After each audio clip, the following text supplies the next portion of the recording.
এটা ট্রেন নাকি উড়ন্ত বাস?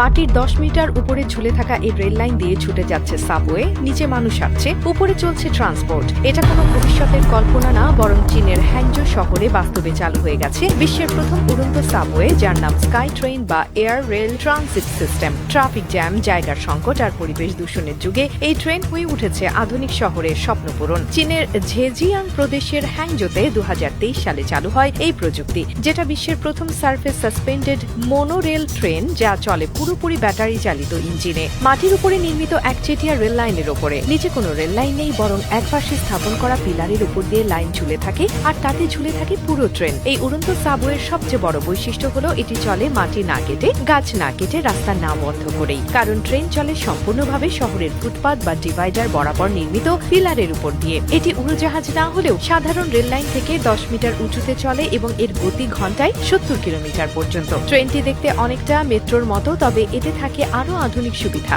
ফুল স্কাইলাইট জানালা, স্মার্ট স্ক্রিন এবং এআই চালিত অপারেশন সিস্টেম। পুরো চালনা হয় কম্পিউটার সিস্টেমে, যেটা রুট, গতি, স্টপেজ সবকিছু নিয়ন্ত্রণ করে। এমনকি চালক ছাড়াও চলতে পারে এই ট্রেন। এতে ব্যবহার করা হয় লিথিয়াম ব্যাটারি, যেটি একবার চার্জে 150 কিলোমিটার পর্যন্ত চলতে পারে। ফলে কোনো ইন্ধন, ধোঁয়া বা শব্দ দূষণ নেই। এই ট্রেন পুরোপুরি পরিবেশ বান্ধব আর শহরের যে কোনো রাস্তায় বসানো সম্ভব খুব অল্প সময়ে। সাধারণ মেট্রোর মতো এখানে মাটি খোঁড়ার দরকার হয় না, ফলে নির্মাণ খরচ হয় 30% কম। এই স্কাই ট্রেনের ধারণা এসেছে চীনের নিউ আরবান ট্রানজিট ধারণা থেকে, যেখানে বলা হয়েছে ভবিষ্যতের শহর হবে উঁচুতে, রাস্তা থাকবে নিচে আর মানুষ চলবে 3 তলায়। এর ফলে ট্রাফিক জ্যাম থাকবে না, গাছ কাটার দরকার হবে না আর শহর থাকবে সবুজ। এই উড়ন্ত সাবওয়ের মাধ্যমে প্রতিদিন প্রায় 20,000 যাত্রী চলাচল করে। অফিস টাইমে এটি 5 মিনিট অন্তর চলে আর বাকি সময়ে 15 মিনিট। রেল লাইনটি রাতের বেলাতেও চলে, যাতে রাতের কর্মজীবীরাও উপকার পায়। বাংলাদেশের মতো ঘনবসতিপূর্ণ শহরে যেমন ঢাকা বা চট্টগ্রামে, যেখানে রাস্তা সংকীর্ণ, মেট্রো তৈরি করার সময় সাপেক্ষ ও ব্যয়বহুল, সেখানে এই ধরনের উড়ন্ত সাবওয়ে এক বিশাল সমাধান হতে পারে।